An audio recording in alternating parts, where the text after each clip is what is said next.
War का impact अब bitcoin crypto पे दिख रहा है। शुरू से ही दिख रहा था। वॉलेटिलिटी हम मार्केट के अंदर तब से देख रहे हैं जब से ये वॉर शुरू हुआ है। और सिर्फ क्रिप्टो बाजार नहीं, इंडिया का स्टॉक मार्केट हो, गोल्ड सिल्वर हो, जितने प्रीशियस मेटल हैं और साथ के साथ क्रूड ऑयल, गैस, ठीक है, इन सब पे इस वॉर का इम्पैक्ट आ रहा है। इन्फ्लेशन बढ़ रहा है, इंडियन रुपी की जो वैल्यू है वो गिरती जा रही है, डॉलर मजबूत हो रहा है और साथ के साथ इम्पैक्ट पड़ रहा है पूरी दुनिया पे। मोस्टली बहुत सारी ऐसी कंट्रीज़ हैं जहाँ पे अब इस वॉर का इम्पैक्ट काफ़ी ज़्यादा है, ठीक है। और अभी तक ये वॉर रुका नहीं है। इस वॉर को अगर हम देखें तो तकरीबन 20 दिन हो चुके हैं, है ना। और अगर ये वॉर आगे 10 दिन 20 दिन और चल जाता है तो बहुत बड़ा क्राइसिस आ सकता है, वो भी एनर्जी का, ठीक है। तो इतना कुछ हो रहा है इस वॉर को लेके। आज हम बिटकॉइन और क्रिप्टो की बात करेंगे। बिटकॉइन का क्या प्राइस चल रहा है, ये वॉलेटिलिटी बिटकॉइन में जो देखने को मिल रही है। सीपीआई डेटा कम आया, कोई ज़्यादा बड़ा एफओएमसी का डिसीजन नहीं आया जो क्रिप्टो मार्केट को नेगेटिवली इम्पैक्ट करे, ठीक है। तो जो एफओएमसी का डिसीजन था वो भी यही था कि एक रेट कट होना चाहिए था, लेकिन रेट कट नहीं हुआ। अच्छी बात है, रेट कट नहीं हुआ, वो भी एक अच्छा डिसीजन है मार्केट के लिए, लेकिन उन सब का कोई इम्पैक्ट नहीं आया। बिटकॉइन ने $76,000 हिट किया।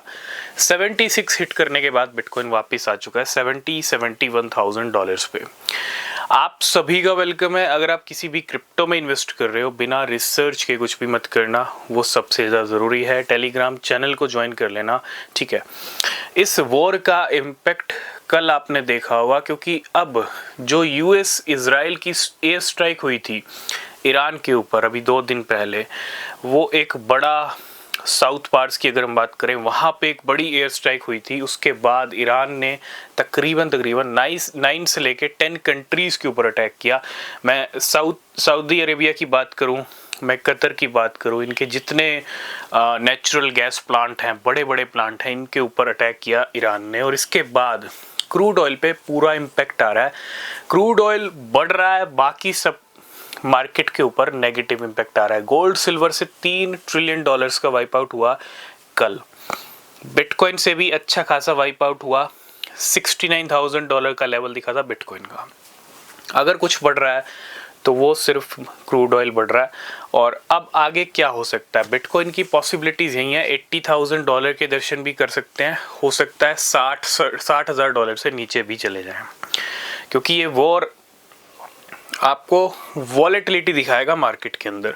और वॉलेटिलिटी यही होती है कि बोथ साइड लिक्विडेशन हो जाए, जंप आ जाए उसके बाद डंप आ जाए, है ना। इसको कहते हैं वॉलेटिलिटी। तो थोड़ा सा अलर्ट रहिएगा जब तक ये वॉर ख़त्म नहीं होगा। अब वॉर ख़त्म होने के चांसेस बहुत कम है, क्योंकि ये वॉर बहुत ज़्यादा बढ़ चुका है। अब आगे क्या होगा अगले 24 से 48 घंटे के अंदर, वो क्या इम्पैक्ट डालेगा मार्केट्स के ऊपर, ये भी देखना बहुत ज़रूरी है।